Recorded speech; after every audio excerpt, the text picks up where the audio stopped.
বাড়ি লতিরাজ কচু এক চাষ পদ্ধতি। কখন বাড়ি লতিরাজ কচু এক চাষ করবেন? বাড়ি লতিরাজ কচু এক চাষের উপযুক্ত সময়। বাড়ি লতিরাজ কচু একের বীজ ফুল বা চারা। সুপ্রিয় দর্শক, আমি মোহাম্মদ আসাদ আলী, গ্রাম তালশো পোস্ট এবং থানা বড়াইগ্রাম, জেলা নাটোর। আপনারা দেখতে পাচ্ছেন মেঘলা আকাশ। আমরা বাড়ি লতিরাজ কচু একের খেতে দাঁড়িয়ে। আপনারা যদি দেখেন এই পাশে যদি আপনারা দেখেন তাহলে কিন্তু সহজেই বুঝতে পারবেন ক্ষেতটা। দেখেন খুব সুস্থ সবল সুন্দর বাড়ি লতিরাজ কচু একের গাছ দাঁড়িয়ে রয়েছে, বাতাসে দোল খাচ্ছে। বাংলাদেশে বিভিন্ন প্রকার সবজির চাষাবাদ হয়ে থাকে, তার মধ্যে বাড়িলতি রাজকচু এক চাষ লাভজনক এবং সময়োপযোগী চাষাবাদ। যারা ধান চাষের সাথে অভ্যস্ত তাদের প্রতি আমার উপদেশ থাকবে, আপনারা একবার বাড়িলতি রাজকচু চাষ করে দেখেন। তো যাই হোক, আমার পাশে এক ভাই দাঁড়িয়ে রয়েছে, কোথায় থেকে এসেছেন, কি বিষয় আমরা ইত্যাদি সংক্ষেপে জানার চেষ্টা করি। ভাই কেমন আছেন? আছি আলহামদুলিল্লাহ ভালো। আপনি কেমন আছেন? আলহামদুলিল্লাহ। আপনার নাম কি? মোহাম্মদ রাশিদুল ইসলাম।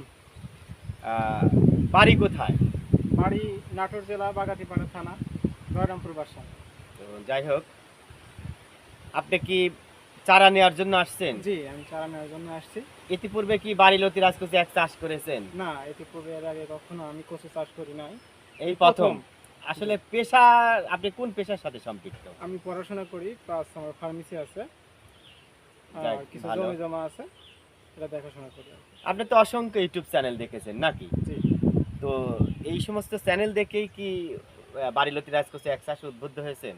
জি, তো অসংখ্য ইউটিউব চ্যানেলের মাঝে আমাদের কাছ থেকে কেন চারা নিয়ে আসছেন? মানে আপনার চারাটাই ভালো মনে হলো এবং আপনাকে খুব ভালো মনে হলো, সেজন্য আপনার কাছ থেকে চারাটা নেওয়ার সিদ্ধান্ত নিয়েছি। আর সরে জমিনে এসে কি দেখছেন? জি জি ক্ষেত দেখছেন, বেড়াইছেন, জি গাছে কি লতি আছে? জি আছে পর্যাপ্ত সুপ্রিয় পরিমাণে দর্শক, আমরা যদি একটু লতি দেখানোর চেষ্টা করি। দেখেন এই যে লতি, এই দেখেন লতিগুলো সবুজ লতি, এই যে দেখতে পাচ্ছেন সব গাছেই পর্যাপ্ত পরিমাণে লতি রয়েছে। গাছগুলো সুস্থ সবল।